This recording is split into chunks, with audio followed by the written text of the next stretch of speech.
Olá, sejam bem-vindos ao nosso encontro de formação do MMR, Método de Melhoria de Resultados.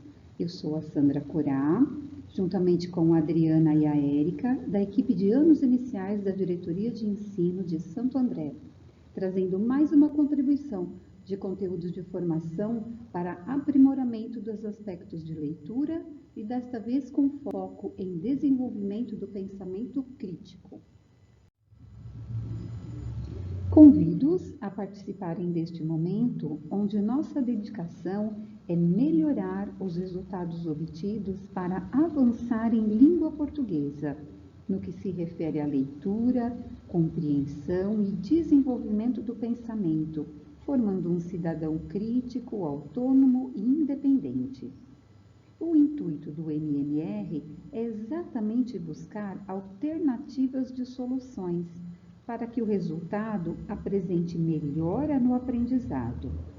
E aqui traremos alguns pontos que favorecerão o trabalho de vocês.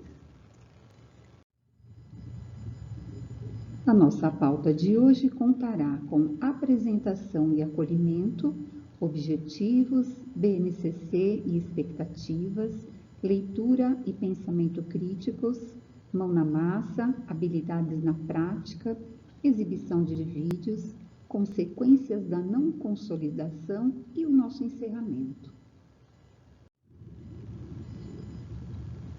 Partimos do princípio que esta melhoria que buscamos, não importa em qual patamar nós estejamos, deve ser contínua e o seu foco não apenas nos índices de desenvolvimento, mas também na qualidade do processo de ensino e aprendizado, que impacta os nossos estudantes em prol de um desempenho satisfatório e na formação plena de cidadãos aptos a conviverem em sociedade.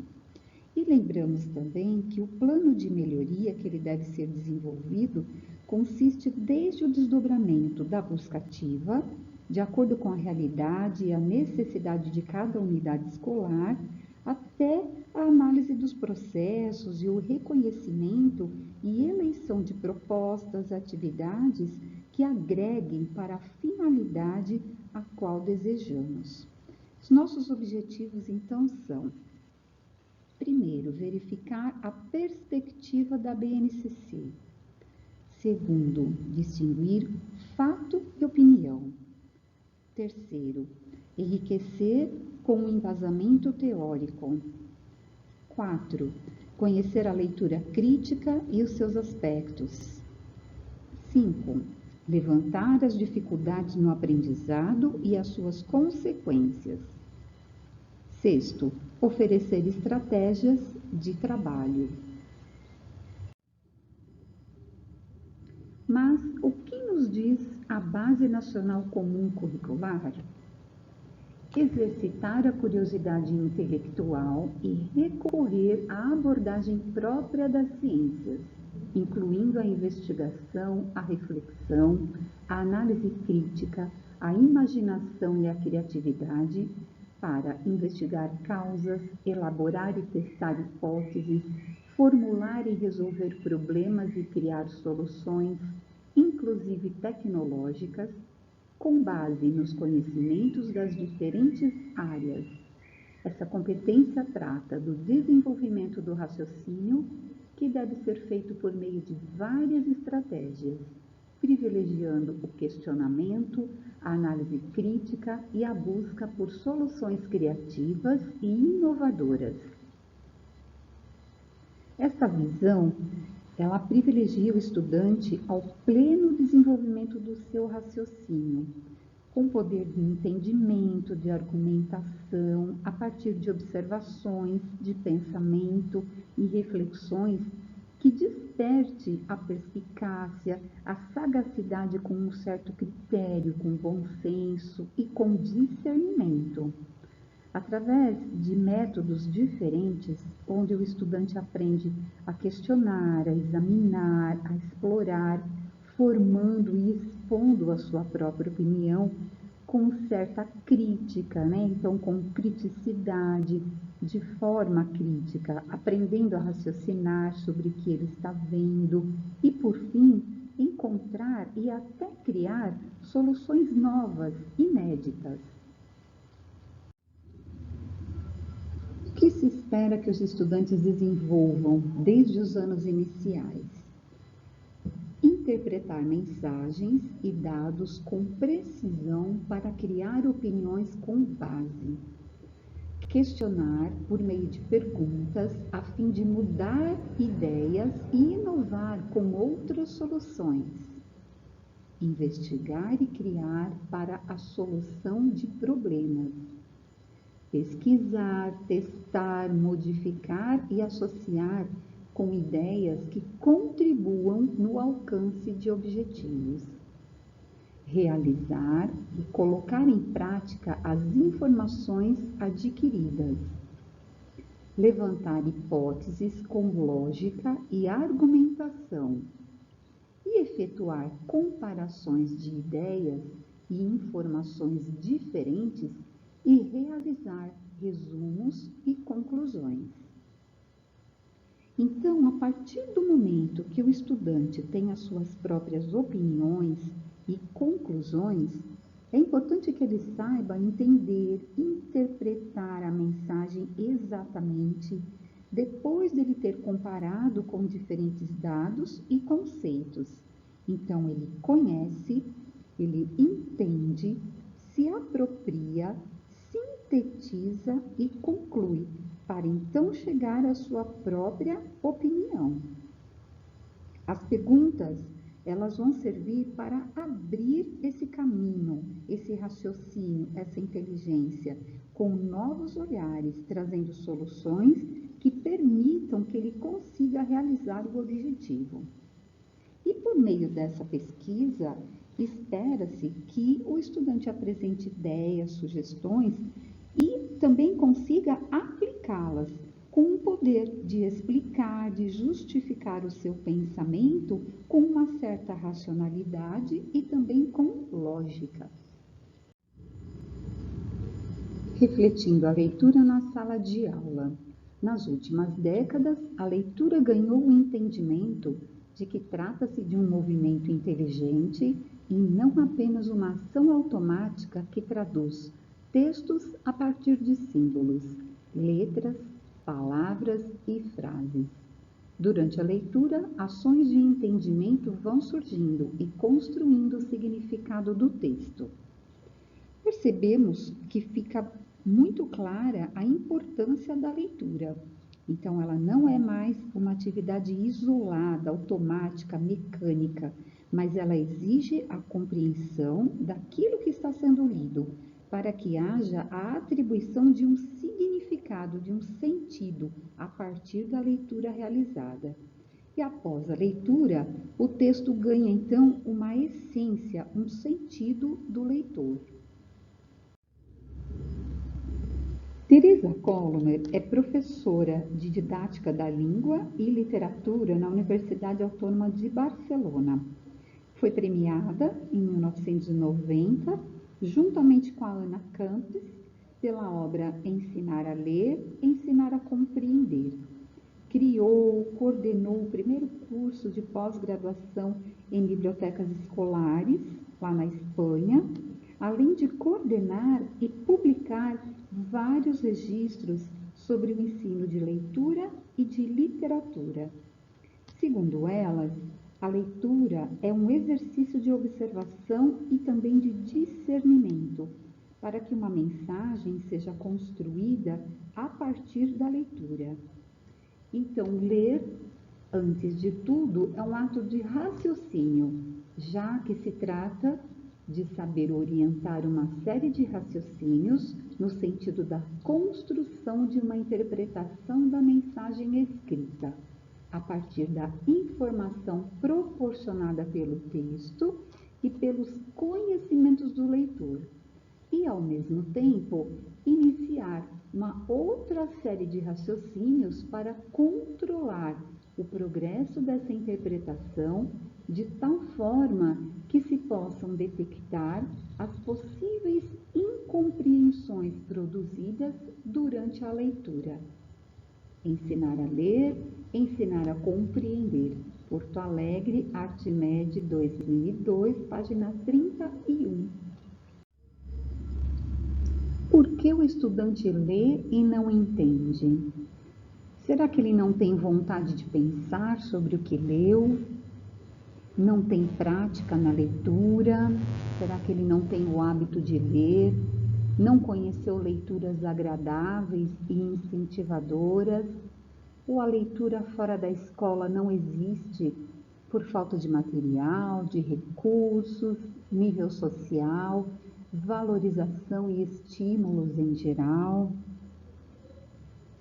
Para auxiliá-los no processo de investigação, apresentamos então alguns pontos importantes. Alguns ou todos estes motivos elencados podem ser a razão do seu estudante ler e não entender. Porém, outras razões podem explicar esta situação, que vão desde a dificuldade e a limitação individual até o simples e puro desinteresse. Contudo, cabe ao mediador em sala de aula, presente e ao lado desse estudante o tempo inteiro, seja física ou virtualmente, caminhar lado a lado, observando atenciosamente qual é a real situação que requer uma imediata intervenção. E após esta identificação, então um plano de ação precisa ser traçado a fim de atender às dificuldades da turma ou de alguns estudantes específicos, para poder sanar os impedimentos que se apresentarem. E seguindo a taxonomia de Bloom, que surgiu em 1951, ela ajudará no planejamento, analisando sempre os resultados mediante o nível de complexidade e o que o estudante de verdade aprendeu. O que o aluno precisa saber deve estar sempre alinhado com o planejamento, e este aprendizado ele inicia do mais simples e vai indo até o mais complexo. Ele só subirá ao próximo degrauzinho quando estiver seguro de onde ele está. Desenvolvimento do pensamento crítico. O pensamento crítico ele se dá após a leitura, mas isso não quer dizer que o leitor precise discordar ou contestar o que ele está lendo, apontando erros, algumas imperfeições, mas o leitor precisa sim se envolver efetivamente com a leitura, interpretando, identificando a mensagem do texto, o que o autor quis dizer, e então formar o seu próprio argumento, a partir de uma análise, de uma reflexão, se aprofundando na ideia do texto. É não estar satisfeito apenas com a mensagem do texto, mas procurar um algo mais dentro desse texto e da sua reflexão, do seu raciocínio. O pensamento crítico, ele se dá com a capacidade de pensar racionalmente, coerentemente, com um entendimento perfeito, refletindo, pensando de uma forma independente, autônoma, ao contrário de uma atitude passiva, de uma simples aceitação perante a leitura feita. Então, o indivíduo que pensa criticamente, ele está sempre disposto a descobrir uma nova suposição, uma hipótese sobre determinado assunto. Ele possui a habilidade de identificar, analisar, refletir acerca de situações ou problemas. Eis aqui algumas sugestões de como realizar a escolha de um texto ou livro para a leitura. Pode-se verificar quem é o autor, o que se sabe sobre ele, é brasileiro, escreveu outras obras, qual a linha de suas obras, sobre o que ele costuma escrever.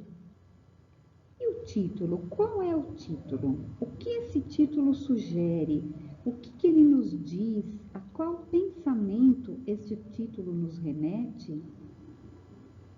Também é muito importante conhecer a biblioteca e o acervo de livros da escola, assim como o da sala de aula, se houver.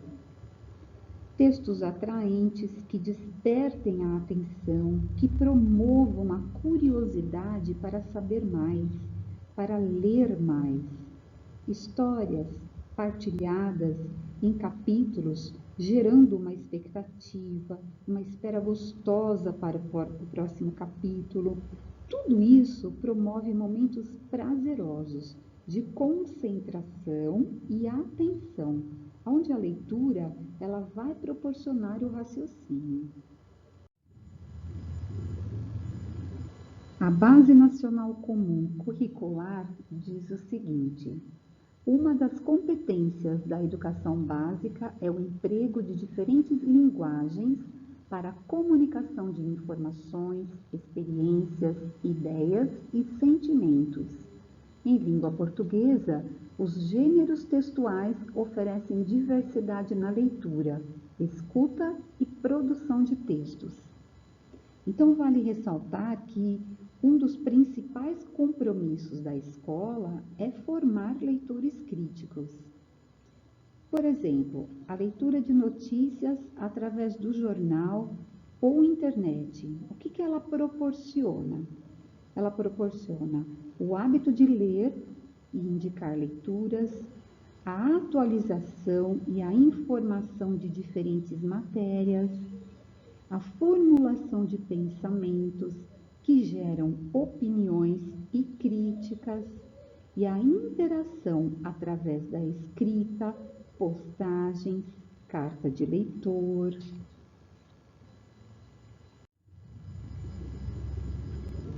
Vamos salientar o que é a leitura crítica. Ler com criticidade não significa apenas argumentar com uma ideia que não concorda, mas envolver-se com a leitura e fazer questionamentos e aprofundar o entendimento. Uma leitura crítica abrange análise e avaliação. Ao ler determinado assunto de autores diferentes, seus pontos de vista poderão ser distintos e espera-se que sejam feitas análises para chegar a uma conclusão pessoal, independente da sua opinião. E compreende algumas perguntas como: qual é a ideia do texto? E o título? O que o autor está transmitindo? Por que estou lendo? Qual o objetivo? O que eu sei sobre este assunto? Então, estender alguns pensamentos, algumas considerações é muito positivo para que o seu estudante se pergunte e compreenda o momento em que está vivendo da leitura. O porquê ele está lendo? É uma proposta de atividade? É por deleite, contentamento? É uma pesquisa? É por curiosidade? O que o motivou para este tempo de leitura? E quais são os conhecimentos que ele já possui sobre este tema? É um tema novo? Desconheço? Eu estou me informando agora? Essas provocações, elas vão trazer uma linha de pensamento e de produtividade bastante positiva. Desta forma, o pensamento crítico refere-se a verificar e assimilar sem que a opinião pessoal e o ponto de vista interfiram no aprendizado. Ele promove o crescimento individual, pois permite a aquisição de novos conceitos dentro de uma postura razoável e aceitável, organizando seus pensamentos frente a uma nova ideia. E assim, o estudante com pensamento crítico, ele raciocina, procura outras informações e ideias que estão escondidas atrás da mensagem principal. Ele deseja saber mais antes de formar a sua conclusão ou a solução do problema. É como se ele não aceitasse a informação recebida como sendo uma única verdade, Então, ele está em busca de algo mais. E como desenvolver esta leitura crítica? Além de verificar quem é o autor do texto, procurar alguma informação, observar o título do texto ou o nome do livro e tentar entender o conteúdo oferecido, ler devagar e mais de uma vez, levantando o assunto, é bastante aconselhável. Recorrer ao dicionário quando alguma palavra desconhecida surgir, fazer anotações que julgar necessárias, incentivar o pensamento crítico ao invés de questões limitadas apenas de interpretação. Para Silva, 2003, página 41, ler não é repetir, traduzir, memorizar e ou copiar ideias transmitidas pelos diferentes tipos de texto.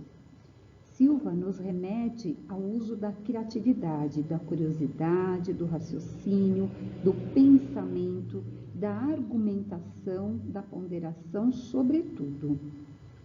E para Gasparim, 2011, página 122, o trabalho de todo o processo ensino-aprendizagem apresenta-se como um grande instrumento na transformação de um aluno cidadão em um cidadão mais autônomo. Enquanto Gasparim, ele nos chama a atenção para a função do educador e mediador de conhecimentos nesta visão de formar o estudante para o mundo, para a vida, para a sociedade e o mundo da trabalhabilidade.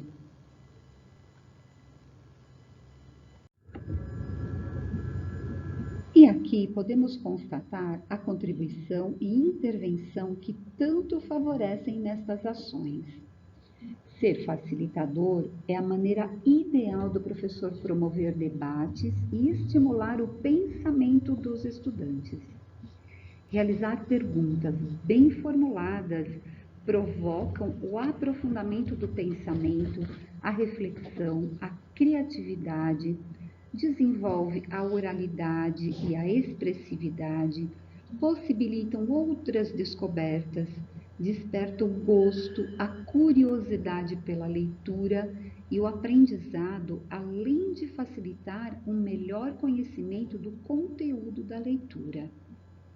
Difundir estas práticas em sala de aula também proporciona a elevação da autoestima, melhorando a tomada de decisão, a disposição em ouvir o outro e o desenvolvimento do raciocínio. Agora, eu convido vocês a apreciarem este vídeo que traz a visão sobre a criatividade e o pensamento crítico de alguns especialistas do Instituto Ayrton Senna. Cada um ressalta a importância no desenvolvimento dos estudantes. Vamos lá?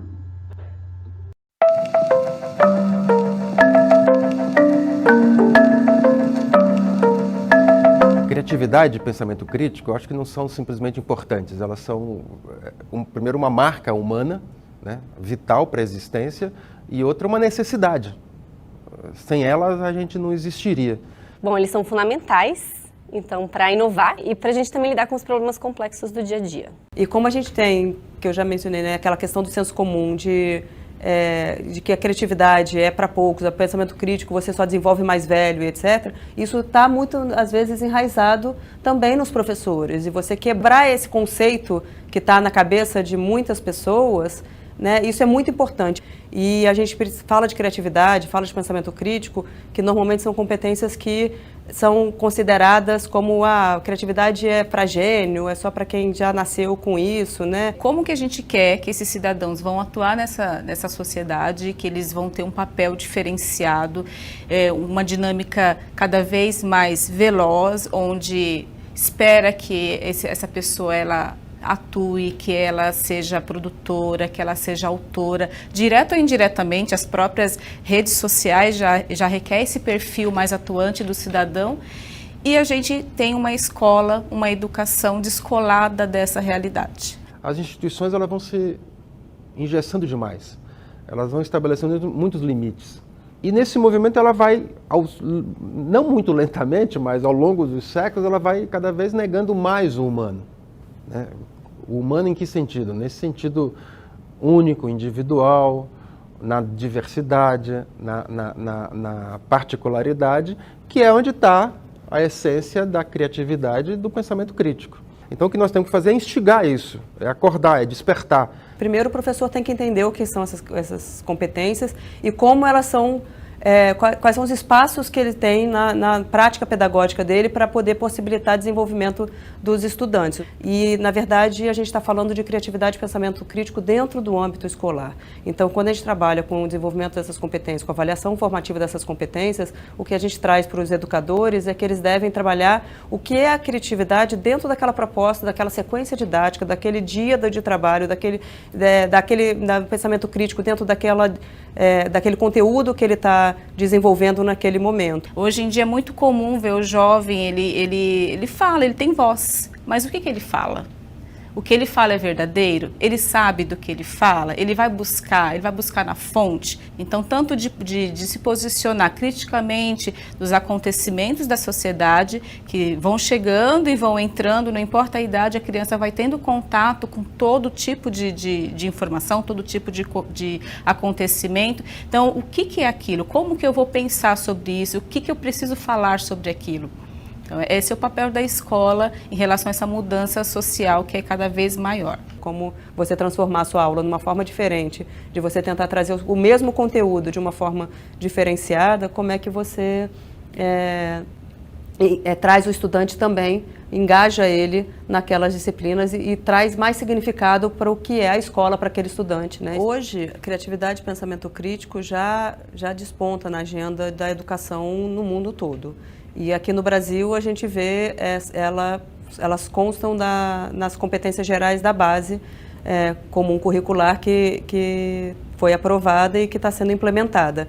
Então, hoje já tem uma intencionalidade na política pública do desenvolvimento dessas competências. O que é preciso agora é como se aterrissa isso na sala de aula. E dar oportunidade de desenvolvimento para o estudante é um direito de qualquer um deles, né? Então, a gente está pensando em desenvolvimento pleno de todos os estudantes do Brasil.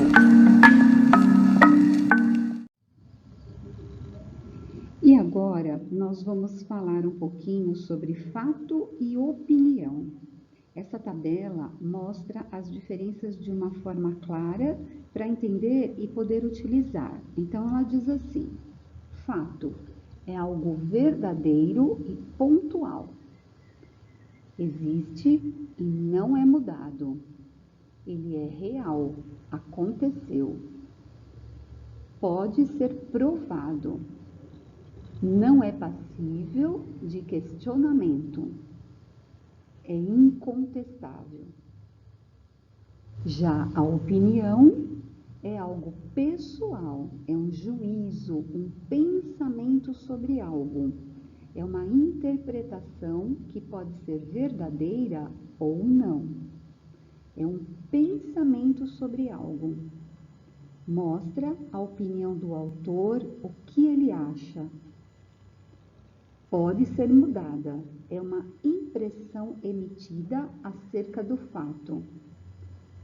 A opinião difere de uma pessoa para outra. Não é comum. É um ponto de vista. E deixo aqui uma dica útil com a seguinte pergunta: o que pode ser submetido à prova por meio de números, documentos e registros? Então, este pode ser um primeiro passo para detectar se o objeto da leitura se trata de um fato ou de uma opinião. Vamos realizar uma proposta de atividade através da leitura de uma versão do conto de fadas A Bela Adormecida, cujo objetivo é formular perguntas que levem os estudantes a pensarem e entenderem a história. Junto ao roteiro que foi enviado, há um anexo com a história para auxiliá-los, então, na realização com os pares. Vamos lá? A Bela Adormecida. Era uma vez, há muito tempo, um rei e uma rainha jovens, poderosos e ricos, mas pouco felizes, porque não tinham filhos. Se pudéssemos ter um filho, suspirava o rei. E se Deus quisesse que nascesse uma menina, animava-se a rainha. E por que não gêmeos? Acrescentava o rei. Mas os filhos não chegavam e o casal real ficava cada vez mais triste. Não se alegravam nem com os bailes da corte, nem com as caçadas, nem com os gracejos dos bufões, e em todo o castelo reinava uma grande melancolia. Mas, numa tarde de verão, a rainha foi banhar-se no riacho que passava no fundo do parque real. E, de repente, pulou para fora da água uma rãzinha. Majestade, não fique triste, o seu desejo se realizará logo. Daqui a 1 ano, a senhora dará à luz uma menina. E a profecia da rã se concretizou. Meses depois, nasceu uma linda menina. O rei, louco de felicidade, chamou-a Flor Graciosa e preparou a festa de batizado. Convidou uma multidão de súditos, parentes, amigos, nobres do reino e, como convidadas de honra, as fadas que viviam nos confins do reino. 13. Mas quando os mensageiros iam saindo com os convites, o camareiro mor correu até o rei, preocupadíssimo. Majestade, as fadas são 13 e nós só temos 12 pratos de ouro. O que faremos? A fada que tiver de comer no prato de prata, como os outros convidados, poderá se ofender. E uma fada ofendida... O rei refletiu longamente e decidiu: não convidaremos a 13ª fada, disse resoluto. Talvez nem saiba que nasceu a nossa filha e que daremos uma festa. Assim, não teremos complicações. Partiram somente 12 mensageiros, com convites para 12 fadas, conforme o rei resolvera. No dia da festa, cada uma delas chegou perto do berço em que dormia a Flor Graciosa e ofereceu à recém-nascida um presente maravilhoso. Será a mais bela moça do reino, disse a primeira fada, debruçando-se sobre o berço. E a de caráter mais justo, acrescentou a segunda. Terá riquezas a perder de vista, proclamou a terceira. Ninguém terá o coração mais caridoso que o seu, afirmou a quarta. A sua inteligência brilhará como um sol, comentou a quinta. 11 fadas já tinham desfilado em frente ao berço.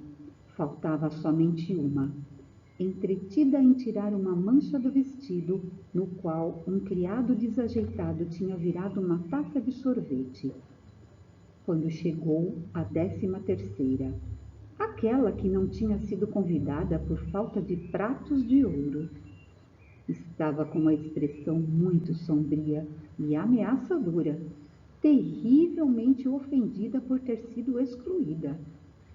Lançou um olhar maldoso para a Flor Graciosa, que dormia tranquila, e disse em voz baixíssima: aos 15 anos, a princesa vai se ferir com o fuso de uma roca e morrerá. E foi embora, deixando um silêncio desanimador. Então, aproximou-se a 12ª fada, que devia ainda oferecer seu presente. Não posso cancelar a maldição que agora atingiu a princesa. Tenho poderes só para modificá-la um pouco. Por isso, a Flor Graciosa não morrerá. Dormirá por 100 anos, até a chegada de um príncipe que a acordará com um beijo. Passados os primeiros momentos de espanto e temor, O rei, considerada a necessidade de tomar providências, instituiu uma lei severa. Todos os instrumentos de fiação existentes no reino deveriam ser destruídos. E daquele dia em diante, ninguém mais fiava nem linho, nem algodão, nem lã. Flor Graciosa crescia, e os presentes das fadas, apesar da maldição, estavam dando resultados. Era bonita, boa, gentil e caridosa. Os súditos a adoravam. No dia em que completou 15 anos, o rei e a rainha estavam ausentes, ocupados numa partida de caça. Talvez, quem sabe, em todo esse tempo tivessem até esquecido a profecia da fada malvada. Flor Graciosa, porém, estava se aborrecendo por estar sozinha e começou a andar pelas salas do castelo. Chegando perto de um portãozinho de ferro que dava acesso à parte de cima de uma velha torre, abriu-o, subiu a longa escada e chegou, enfim, ao quartinho. Ao lado da janela estava uma velhinha de cabelos brancos, fiando como fuso uma meada de linho. A garota olhou maravilhada. Nunca tinha visto um fuso. Bom dia, vovozinha. Bom dia a você, linda garota. O que está fazendo? Que instrumento é esse? Sem levantar os olhos do seu trabalho, a velhinha respondeu com ar bonachão. Não está vendo? Estou fiando. A princesa, fascinada, olhava o fuso que girava rapidamente entre os dedos da velhinha. Parece mesmo divertido esse estranho pedaço de madeira que gira assim tão rápido. Posso experimentá-lo também?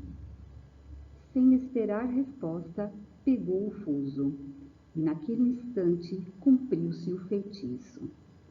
Flor Graciosa furou o dedo e sentiu um grande sono. Deu tempo apenas para deitar-se na cama que havia no aposento, e seus olhos se fecharam.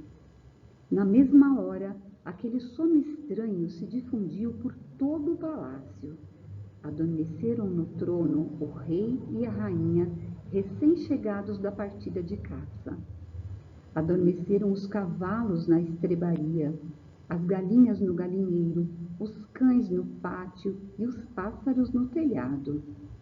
Adormeceu o cozinheiro que assava a carne e o servente que lavava as louças.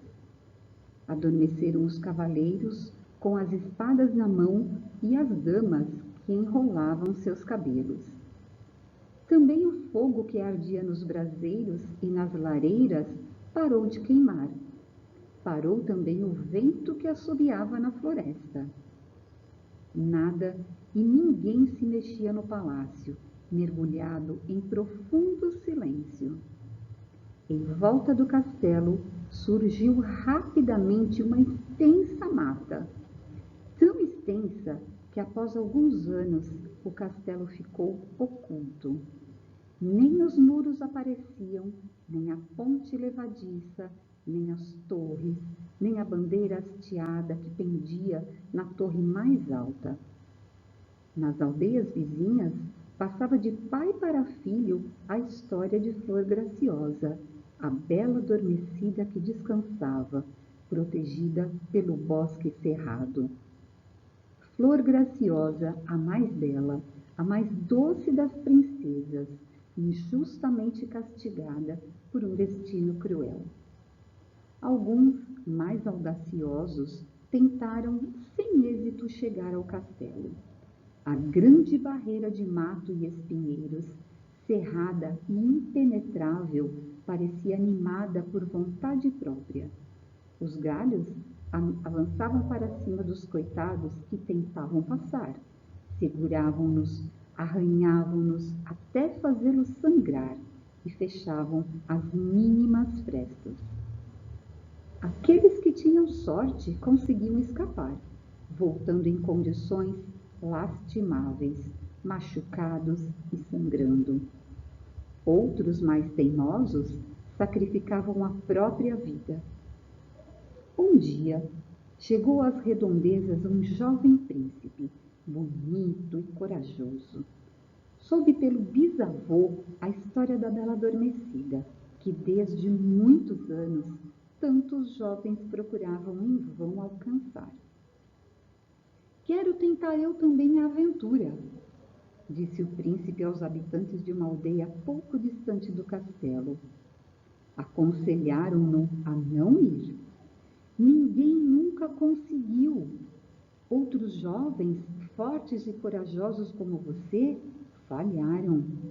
Alguns morreram entre os espinhos. Desista. Eu não tenho medo, afirmou o príncipe. Eu quero ver Flor Graciosa. No dia em que o príncipe decidiu fazer a sua vontade, se completavam justamente os 100 anos após Flor Graciosa completar 15 anos e adormecer. Chegara finalmente o dia em que a Bela Adormecida poderia despertar. Quando o príncipe se encaminhou para o castelo, viu que no lugar das árvores e galhos cheios de espinhos se estendiam aos milhares, bem espessas, enormes carreiras de flores perfumadas. E mais, aquela mata de flores cheirosas se abriu diante dele como para encorajá-lo a prosseguir, e voltou a se fechar logo após sua passagem. O príncipe chegou em frente ao castelo. A ponte levadiça estava baixada e 2 guardas dormiam ao lado do portão, apoiados nas armas. No pátio havia um grande número de cães, alguns deitados no chão, outros encostados nos cantos. Os cavalos que ocupavam as estrebarias dormiam em pé. Nas grandes salas do castelo reinava um silêncio tão profundo que o príncipe ouvia sua própria respiração, um pouco ofegante, ressoando naquela quietude. A cada passo do príncipe se levantavam nuvens de poeira.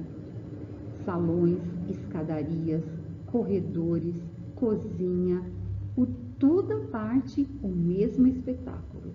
Gente que dormia nas mais estranhas posições. E todos exibiam as roupas que haviam sido moda exatamente há 100 anos. O príncipe perambulou por longo tempo no castelo. Enfim, achou o portãozinho de ferro que levava à torre. Subiu a escada e chegou ao quartinho em que dormia Flor Graciosa. A princesa estava tão bela, com os seus cabelos soltos, espalhados nos travesseiros, o rosto rosado, risonho. O príncipe ficou deslumbrado.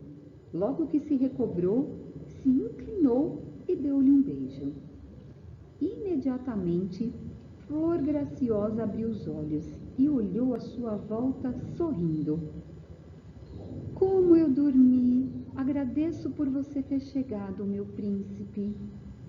Na mesma hora em que Flor Graciosa despertava, o castelo todo também acordou.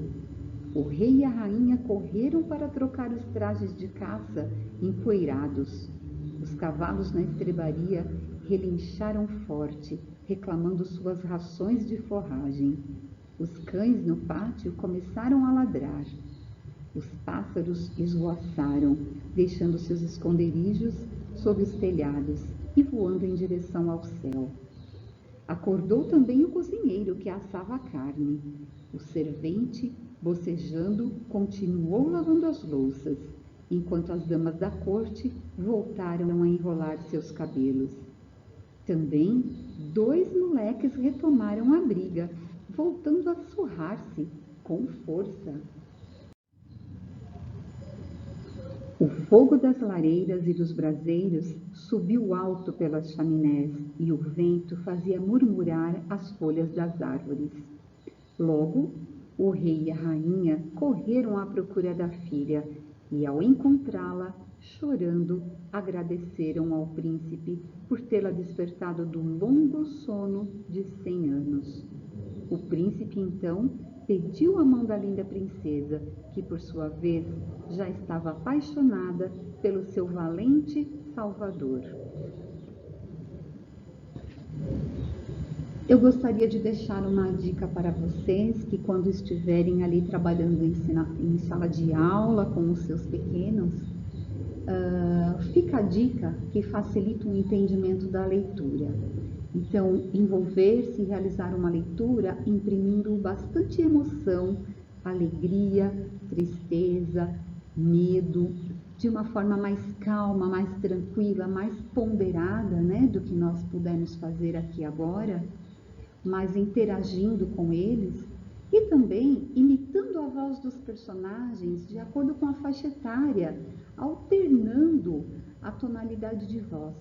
Isso vai facilitar para que eles percebam, sintam a história, se coloquem até dentro da história e compreendam melhor o significado, ok?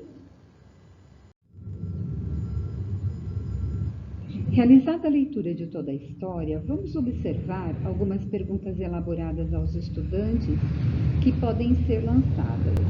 E este é o primeiro conjunto, o primeiro bloco, que diz assim: no trecho, era uma vez, há muito tempo, um rei e uma rainha jovens, poderosos e ricos, mas pouco felizes porque não tinham filhos. A expressão era uma vez, há muito tempo, poderia ser substituída por quais expressões? No trecho, o rei refletiu longamente e decidiu: não convidaremos a 13ª fada, disse resoluto. Qual o sentido da palavra resoluto? Decidido, resolvido, revoltado? Por qual motivo a 13ª fada lançou maldição sobre a princesa? O rei mandou destruir todos os instrumentos de fiação do reino e, mesmo assim, a princesa, ao completar 15 anos, encontrou uma velhinha de cabelos brancos, fiando como fuso uma meada de linho. Quem era essa velhinha? Essa história se desenvolve por causa de um problema principal. Qual é? Este é o segundo conjunto de perguntas. Qual era o desejo do rei e da rainha? Que revelação a rã fez à rainha quando estava no riacho? Que nome o rei deu à linda menina que nasceu? Quem seriam as convidadas de honra da festa de batizado da menina? Que problema o camareiro mor contou para o rei? Como o rei resolveu este problema? O que a 13ª fada disse ao chegar à festa? Como a 12ª fada, que ainda não havia oferecido nenhum presente, ajudou a princesa? Quem Flor Graciosa encontrou na velha torre do castelo? O que aconteceu na torre? O que acontecia com quem tentava entrar no castelo? Por que o jovem príncipe conseguiu passar pela barreira de mato e espinheiro? Ao entrar no castelo, o que o príncipe viu? O que o príncipe fez quando encontrou Flor Graciosa? O que poderia estar escrito no final da história? Tecendo reflexões. Vamos construir algumas reflexões sobre estas perguntas e eu peço que vocês, com seus pares, multipliquem este entendimento e discutam entre si, trazendo outras contribuições e acrescentando de acordo com a vivência de cada unidade escolar. Podemos observar a linha de raciocínio que as perguntas seguiram. Então, vejamos. Analisando o estilo de questionamentos, podemos perceber o que estas provocações causarão na linha de raciocínio dos estudantes leitores. O conjunto 1 de perguntas, ele vai trabalhar mais nesse aspecto. As perguntas não seguem a ordem da história e ao que está escrito no texto literalmente. São questões que levam o estudante a reler o texto, verificar, conferir, pensar, associar e procurar as respostas. Não se trata de perguntas com a opinião própria, e sim sobre a história real. E o conjunto de perguntas número 2, o que ele aborda? As perguntas levam à compreensão do texto pausadamente, devagar, passo a passo, e apontam informações que estão claras dentro do texto, explícitas. Não favorece um aprofundamento da compreensão. Agora vocês podem conversar e revelar as suas impressões, externalizando, trocando opiniões, ajustando ou acrescentando o que vocês julgarem ser relevante. Toda contribuição vai enriquecer. Então, esses minutinhos que eu vou deixar aqui agora são para vocês.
intermédio das perguntas, pode-se desenvolver diversos aspectos. As perguntas apresentam ao estudante diversas habilidades para desenvolver a competência leitora, além de oportunizar o reconhecimento de identificação do conflito, de características de gênero, o impacto e a repercussão da aplicação de uma expressão no texto, a informação explícita, o entendimento da informação implícita, a relação de causa e efeito, consequência, prática em levantar questões que facilitem o entendimento de outras leituras. Então, todos esses pontos, eles preparam o seu estudante para as próximas atividades. Elas vão construindo uma base de conhecimentos adquiridos, de observação e atividade intelectual, onde ele vai se estruturando para conseguir realizar as próximas etapas que surgirão. Algumas perguntas relacionadas às habilidades para apreciação. Então, percebam a ligação que existe entre as perguntas formuladas e as habilidades que são atingidas. Ao fazermos um link, percebemos que todas proporcionam o desenvolvimento e o descontar das aptidões, da capacidade, habilitando o estudante. Então, acompanhem. No trecho, era uma vez, há muito tempo, um rei e uma rainha jovens, poderosos e ricos, mas pouco felizes, porque não tinham filhos. A expressão era uma vez há muito tempo poderia ser substituída por quais expressões? Então, aqui nós temos diferenciar por comparação ou identificação de características, textos de diferentes gêneros. E também reconhecer o efeito de sentido decorrente da escolha de uma determinada palavra ou expressão. Vejamos a outra pergunta. No trecho, o rei refletiu longamente e decidiu: não convidaremos a 13ª fada, disse resoluto. Qual o sentido da palavra resoluto?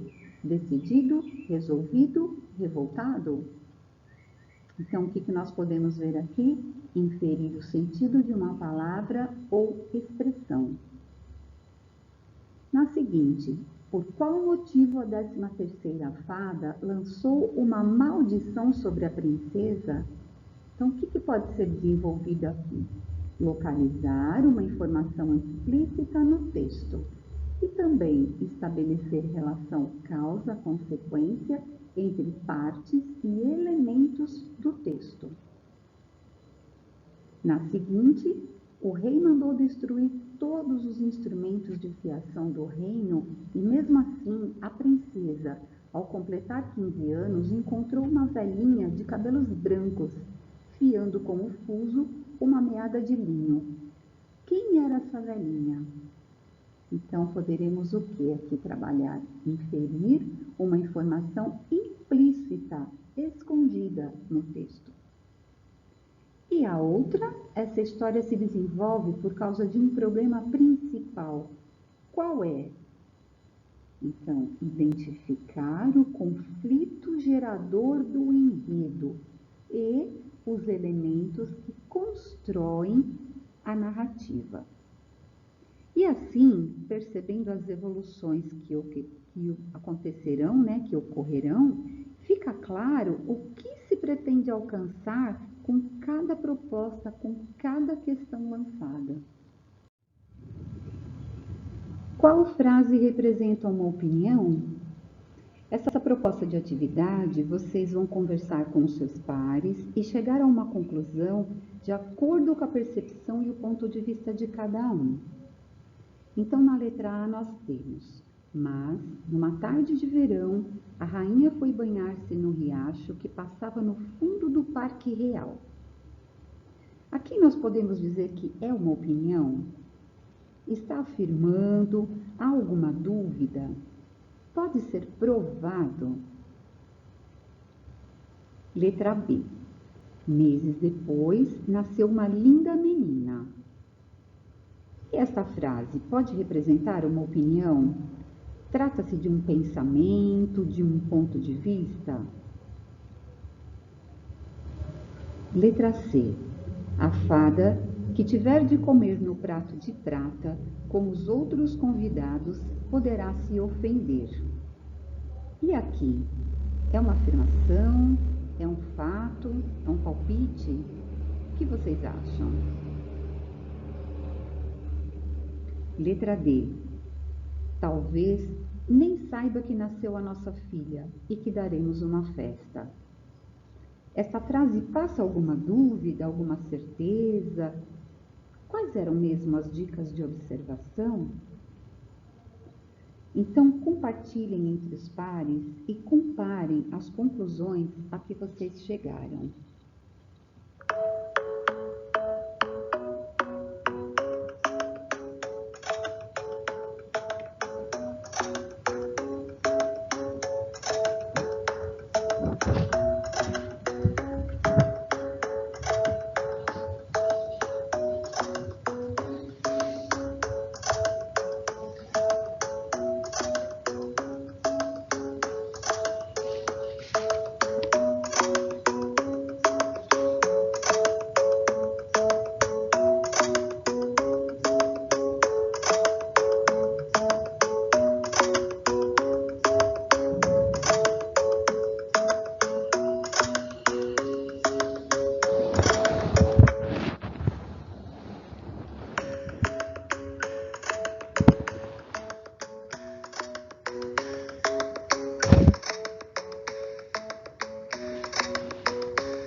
Qual frase representa um fato? Agora, a proposta é identificarem os fatos. Letra A. Flor graciosa crescia e os presentes das fadas, apesar da maldição, estavam dando resultados. Será que isso é um fato ou uma opinião? Letra B. No dia em que completou 15 anos, o rei e a rainha estavam ausentes, ocupados numa partida de caça. É um fato ou uma opinião? Letra C. Talvez, quem sabe, em todo esse tempo tivessem até esquecido a profecia da fada malvada. Letra D. Parece mesmo divertido esse estranho pedaço de madeira que gira assim rápido. Letra E. Flor graciosa, a mais bela, a mais doce das princesas, injustamente castigada por um destino cruel. Então, estas são algumas sugestões de atividades que podem ser extraídas, retiradas deste ou do texto em que vocês estiverem trabalhando, para que perguntas possam ser levantadas, debatidas com os estudantes. Observe esta nova estrutura como exemplo. Fato / informação e opinião. Fato: o rei preparou uma festa de batizado. Opinião: louco de felicidade. Opinião segundo a observação feita do rei. O rei decidiu não convidar a 13ª fada. A opinião: ausência de complicações. Então, ele deduziu que poderia haver complicações e problemas. Fato: a mata de flores se abriu diante dele e depois se fechou. Opinião: encorajamento para o príncipe prosseguir. Então, como para encorajá-lo a seguir, é uma conclusão, uma interpretação que pode ser verdadeira ou não. Fato: a princesa estava tão bela, com os cabelos soltos, espalhados nos travesseiros, o rosto rosado e risonho. Opinião: príncipe ficou deslumbrado. A princesa estava tão bela. Então, a princesa estava tão bela, o príncipe ficou deslumbrado aos olhos de quem? Do autor? É uma opinião, um pensamento? Será que todos achariam que a sensação do príncipe foi a de deslumbramento? Esta também, então, é uma sugestão de atividade onde os estudantes podem ler, reler, analisar e ir apontando as diferenças. E a seguir, nós vamos então assistir a um vídeo. Esse vídeo conta a história da artista Carmen Miranda. Ele vai mostrar suas características, a nacionalidade, músicas, trabalho, e dentro de um contexto onde vai esclarecer um pouquinho mais a questão do fato e opinião. Então, ele vai poder ser visualizado bem didaticamente. Vamos lá? Tá aí, eu fiz tudo pra você gostar de mim. Oh, meu bem, não faz assim comigo, não. Você tem que me dar seu coração. Canto muito ou pra caramba beça? Quem cantava muito e usava um turbante como esse era Carmen Miranda. Hoje, com a história de Carmen Miranda, nós vamos aprender a diferenciar fatos de opiniões. Porque em bom português, tá aí o tempo de estudar.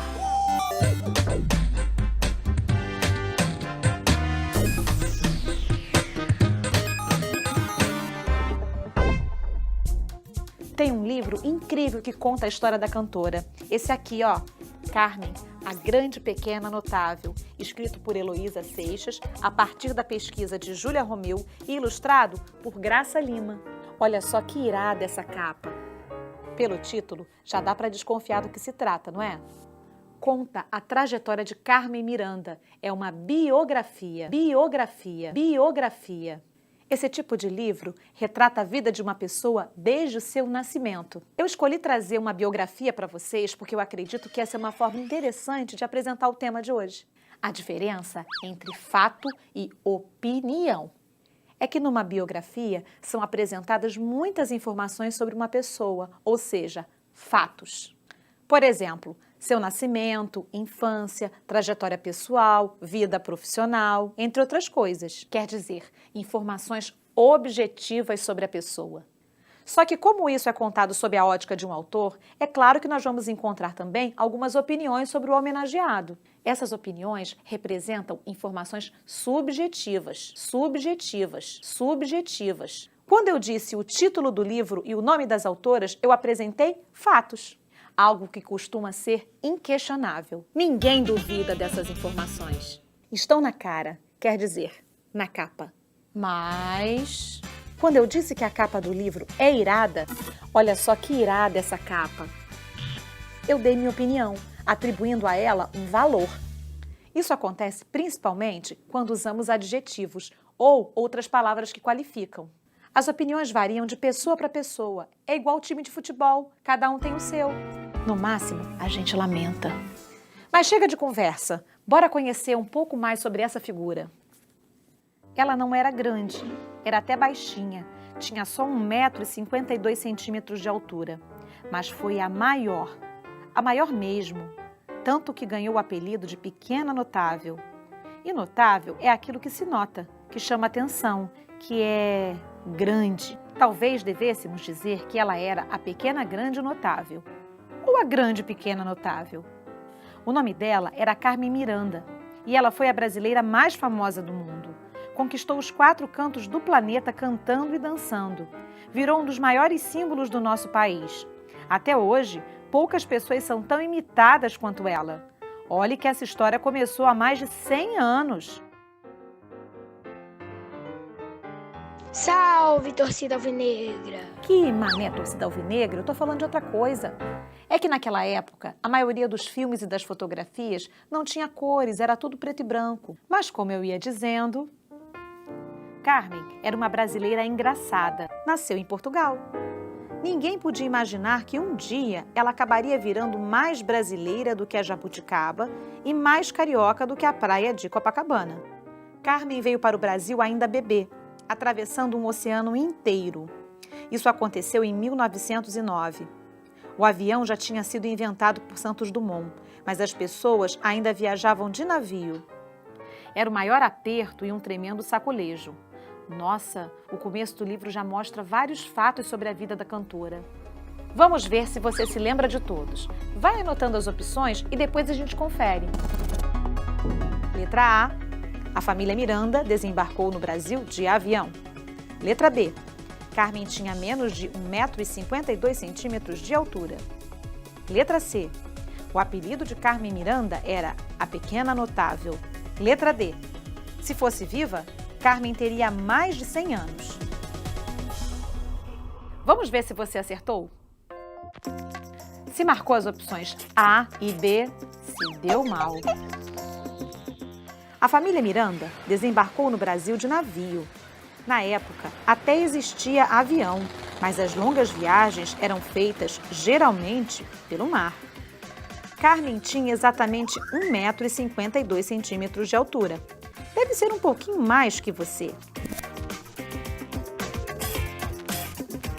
Se acertou? Parabéns! Se errou, fique mais atento aos fatos. Agora, vamos procurar no texto algumas opiniões.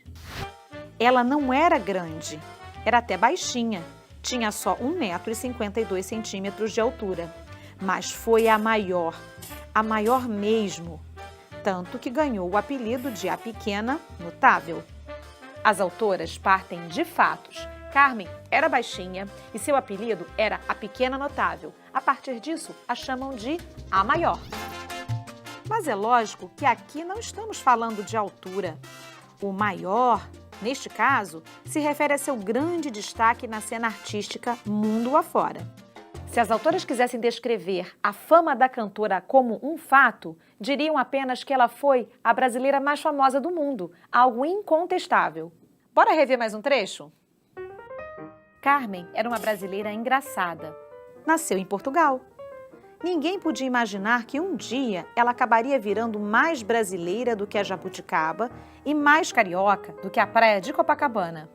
Nesse trecho, a opinião veio antes do fato. Carmen nasceu realmente em Portugal, tanto que nossos irmãos portugueses vivem reivindicando a nacionalidade dela. Mas dizer que ela era uma brasileira engraçada, aí já é a opinião das autoras. Quando dizem que ela era engraçada, é como dizer que era uma brasileira diferente, com um toque especial. No caso, o de não ser oficialmente brasileira. Carmen ficou tão famosa como cantora, usando roupas exóticas e exaltando a nossa brasilidade, que algo inesperado aconteceu. O sucesso foi tão grande que acabou chegando aos Estados Unidos. Um empresário norte-americano, dono de vários teatros em Nova York, ouviu falar que os shows de Carmen eram incríveis. Finalmente, os produtores de Hollywood bateram na porta de seu camarim. Carmen foi então contratada e virou uma estrela de cinema. Como teria sido se Carmen tivesse escrito sua autobiografia? Será que ela daria mais destaque aos fatos que aconteceram em sua vida ou à sua própria opinião sobre eles? O que sabemos é que quando ela foi morar nos Estados Unidos, falou assim para os fãs: "Meus queridos, tenham certeza de que eu não vou esquecer minha terra, nem me americanizar. Serei sempre a Carmen que adora o Rio. Lembrem-se sempre de mim." Impossível esquecer, né? Carmen foi para os Estados Unidos fazer musicais no cinema, um gênero muito popular na época. O meu ganza faz tica-tica-bum, tica. Pra eu cantar o tica-tica-bum, tica. E para terminar, vocês devem cantar tica-tica-bum, tica-tica-bum, tica-tica-bum, tica. Hoje, a gente fecha com o nosso resumão. Vimos o que é uma biografia e conhecemos mais sobre uma pessoa inesquecível, Carmen Miranda. E a partir de sua trajetória, aprendemos a diferenciar fato de opinião. A gente também está nas redes sociais. Você pode assistir ao Tempo de Estudar Português e a outros programas da Multirio pelo YouTube. Inscreva-se no canal e clique no sininho. Assim a gente pode te avisar sempre que tiver vídeo novo. Vai lá! Só que me faltava na hora da... Jura?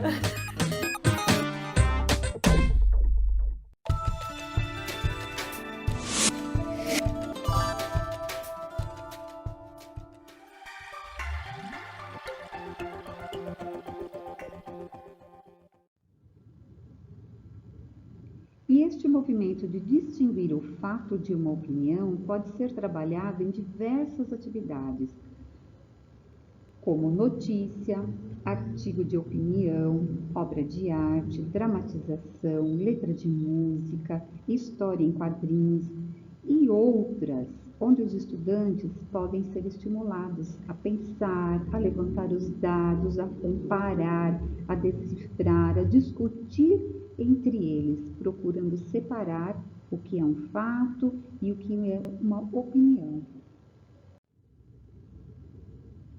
Um exemplo de onde ele pode ser encontrado é na habilidade EF04-LP15B do 4º ano, que diz assim: distinguir fatos, sugestões na leitura de diferentes textos do campo da vida pública, notícias, cartas de leitor, post. A relação entre leitor e texto é bem estreita e aponta para alguns conhecimentos cognitivos prévios. São conhecimentos, informações e saberes que ficam armazenados na memória, prontos para serem alcançados diante de uma necessidade. Todo saber adquirido, assimilado, ele é acionado, entra em ação de acordo com o que será desenvolvido. A habilidade de localizar informações explícitas em textos de diferentes gêneros considerada uma das mais simples, mas de grande importância. E o estudante, ele adquire a destreza, a facilidade em encontrar as informações claras em diferentes gêneros textuais, que é essencial e indispensável para que ele consiga realizar as propostas seguintes.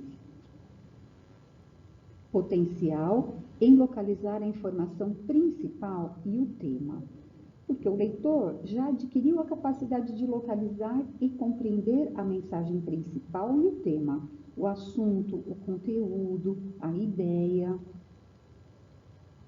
A construção e a expansão do conhecimento se dá através das novas experiências, e a dificuldade surge quando um determinado assunto ou tema é abordado e não há conhecimento algum sobre ele.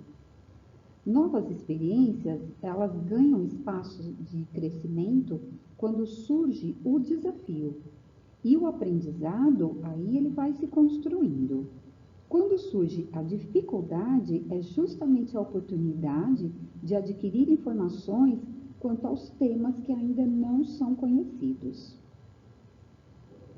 Compreensão de informações implícitas, o sentido de uma expressão ou de uma palavra no texto. Na edificação dos aprendizados, o caminho da compreensão e do entendimento, ele começa a ser desenhado e o estudante desenvolve a habilidade frente a essas mensagens implícitas, que está subentendida, escondida, e o significado de um termo ou expressão. E como dica, recomendamos sempre lembrar que a autonomia, ela conta com a mediação do professor, então o professor tem papel fundamental. E alcance de outras habilidades mais complexas sempre é almejado, e para que isso aconteça, as anteriores elas têm que ser adquiridas e superadas. Algumas dificuldades encontradas: compreensão da leitura, utilização do aprendizado em situações concretas, falta de atenção e concentração, interpretação textual.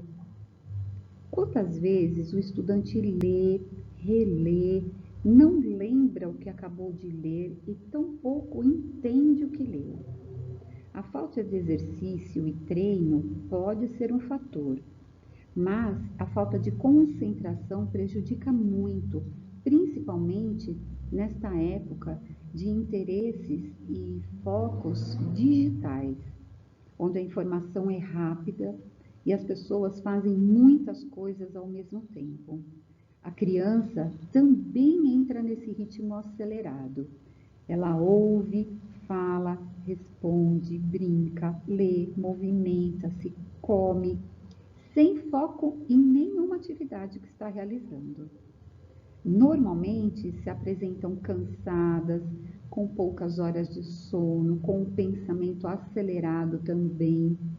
E o ideal é que estas dificuldades sejam sanadas neste período, porque elas refletirão na fase adulta e também no âmbito social dessa criança. Paulo Freire, em 1989. A leitura da palavra não é apenas precedida pela leitura de mundo, mas por uma certa forma de escrevê-lo ou de reescrevê-lo, quer dizer, de transformá-lo em nossa prática consciente.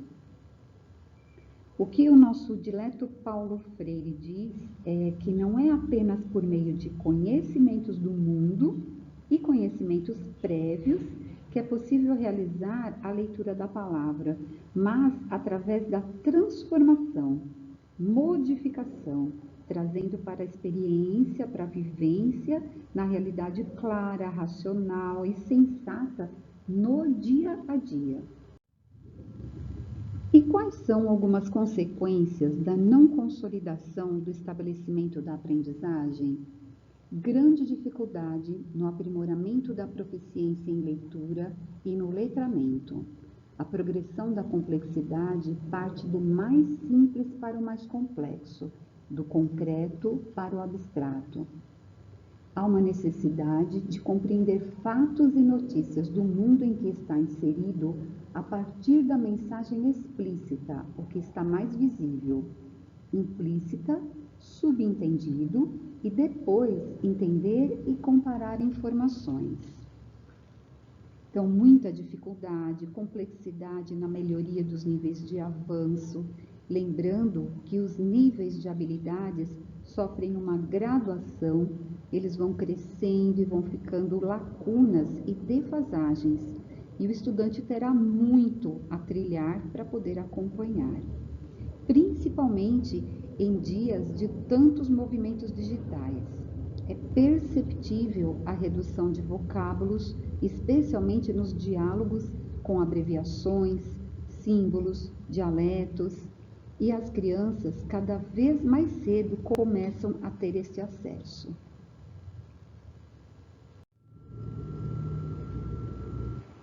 E hoje a nossa formação vai encerrando aqui.